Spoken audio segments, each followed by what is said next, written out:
Salvador works as a food delivery driver and as a server at a restaurant. He has up to 40 hours to work each week. He must work at least as many hours as a driver compared to as a server. The hours spent working as a driver are less or equal to twice the hours spent working as a server. For part A, just go back to example 3.1, 3-1, check out the video for that for the setup. Part B says Salvador is paid $20 an hour as a driver and $30 an hour as a server. So what's the objective function? And part C, how many hours should he work in order to make the most amount of money possible?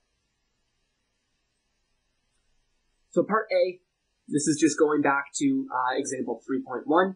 Have a look back at that if there's things you're not sure about. I've got my constraints, I've got my graph, I've got my feasible region, just this triangle in here.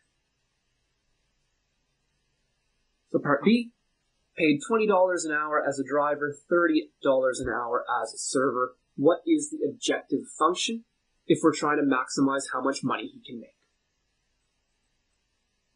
It's quite simple. It's 20x plus 30y. Because x is hours as a driver, and y is hours as a server.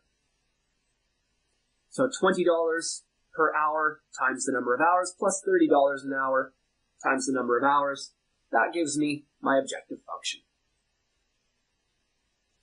Part C, how many hours should he work in order to make as much money as he possibly can?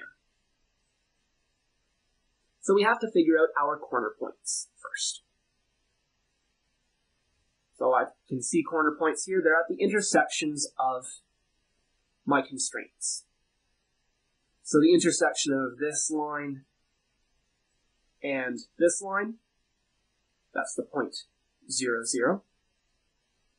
The intersection of this line here and this line here, the point of intersection is right there, 26 2/3, comma 13 1/3. And the last corner point is up here. That's the intersection between this and this. And the point is 2020. You will notice that I've just used the equality symbol for each of these, rather than greater than or less than or equal to, because they're on the line. And that's always going to be the case. So if you want to solve these using a calculator page rather than a graph, you're welcome to do that as well. Either way, we've got our 3 corner points. So those are labeled, got my corner points there. I need to test them. So test the corner points in my objective function. So first of all, we'll plug in 0, 0. If he works no hours as a driver and no hours as a server, well, he makes no money. Big surprise there. If he works 26 2/3 as a driver and 13 1/3 as a server, he'll make $933 1/3. And if he works $20 or 20 hours at each job, he's going to make $1,000. That's pretty good. So that's the best he can do, is he can make $1,000.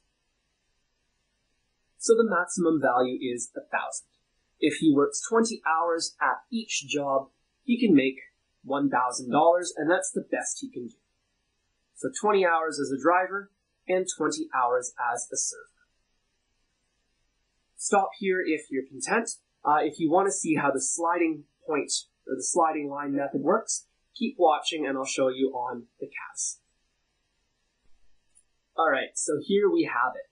I've got my 3 inequalities graph. There's my feasible region. And I can now graph my objective function. So a relation, and it's 20x plus 30y equals some value. And I'll choose k this time. Create a slider for k. Okay, I would like to do that. Let's move this over. And again, to get the To change the values of the slider, Control, Menu, Settings. Let's go from, once again, we know that we're going up to about 1,000, so let's go from 0 to, 1,200, and we'll make the step size 10. So it looks nice and smooth. Press OK.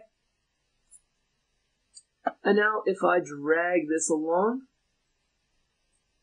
it's a nice bright purple color. We can see how that line moves through the feasible region,